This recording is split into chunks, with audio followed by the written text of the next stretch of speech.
हमारे भरतपुर के जिलाध्यक्ष ने एक बात आप लोगों के सामने रखी कि आखिर हर बार बाबा साहब की प्रतिमा क्यों तोड़ी जाती है। साथी याद है मुझे वो समय 2007 में भी जब बाबा साहब की प्रतिमा यहां क्षतिग्रस्त हुई, उस समय भी हम चलकर आए। ये दूसरी घटना है और घटना बार बार क्यों होती है, इसका बहुत बड़ा कारण है शासन और प्रशासन जो है इन सारी घटनाओं को गंभीरता से नहीं लेता। अगर उस समय मूर्ति तोड़ने वाले के खिलाफ कार्रवाई हो गई होती तो शायद आज दोबारा मूर्ति टूटने की नौबत नहीं आती। बाबा साहब की मूर्ति तोड़ने के पीछे बहुत बड़ा लॉजिक भी है, क्योंकि साथियों आज आपके चेहरों पर थोड़ी बहुत चमक दिखाई दे रही है। जगह जगह बढ़िया बढ़िया सूट कपड़े पहनकर आप लोग निकलते हो।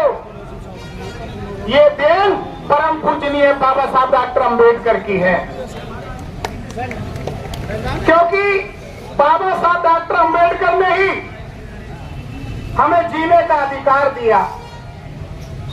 बाबा साहब के संविधान नहीं लिखने से पहले हमारा जीवन पशुओं के समान था। हम लोगों के क्या हालात थे, हम लोगों से छुपा हुआ, किसी से छुपा हुआ नहीं है। हमारे बुजुर्ग थे कहीं,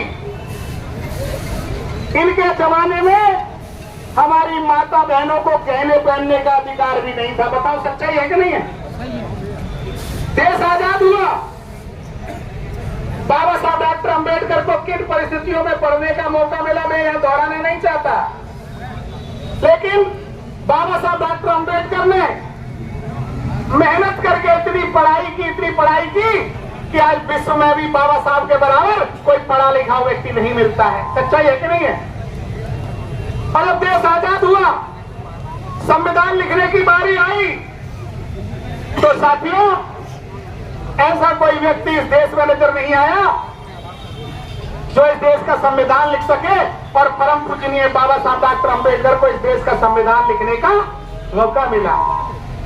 संविधान लिखने के बाद बाबा साहब ने कहा कि मुझे बड़ी मुश्किलों के बाद पढ़ने का मौका मिला, और उसके बाद मुझे इस देश का संविधान लिखने का मौका मिला। मैंने संविधान में यह व्यवस्था कर दी है कि जिस दिन से इस देश का संविधान काम करने लगेगा, जाति और धर्म के नाम पर किसी को आगे बढ़ने से नहीं रोका जाएगा। हमारे भरतपुर के जिलाध्यक्ष ने एक बात आप लोगों के सामने रखी कि आखिर हर बार बाबा साहब की प्रतिमा क्यों तोड़ी जाती है।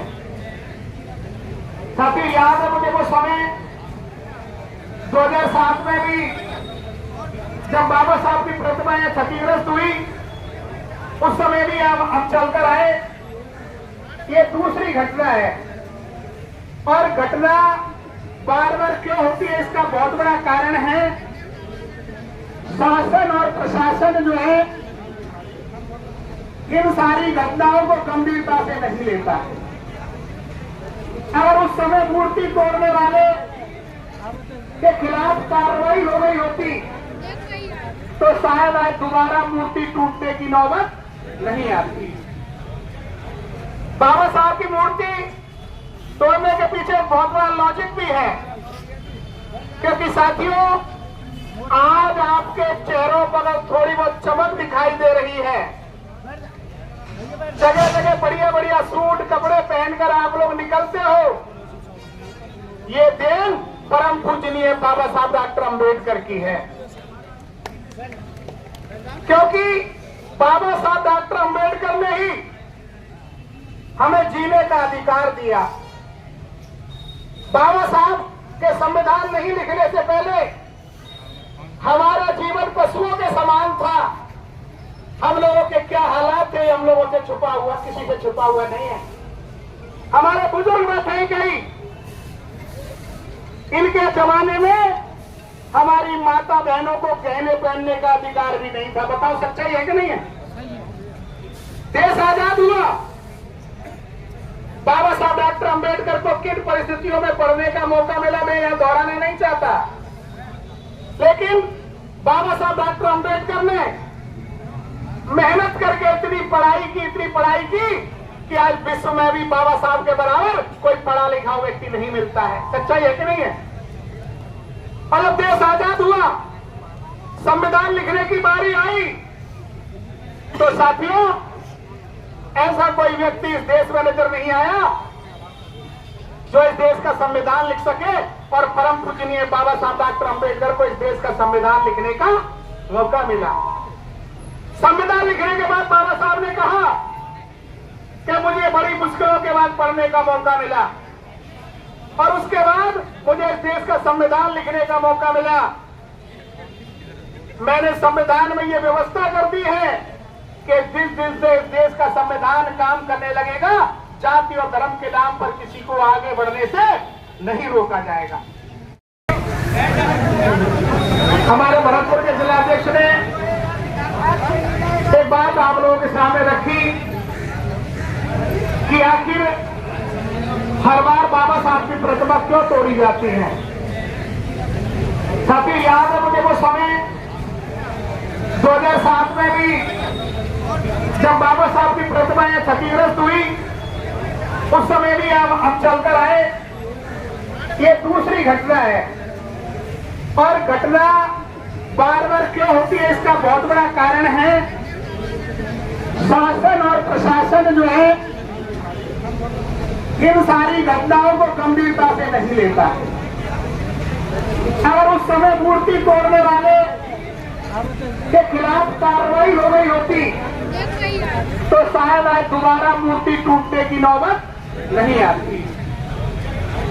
बाबा साहब की मूर्ति तोड़ने के पीछे बहुत बड़ा लॉजिक भी है, क्योंकि साथियों आज आपके चेहरों पर थोड़ी बहुत चमक दिखाई दे रही है।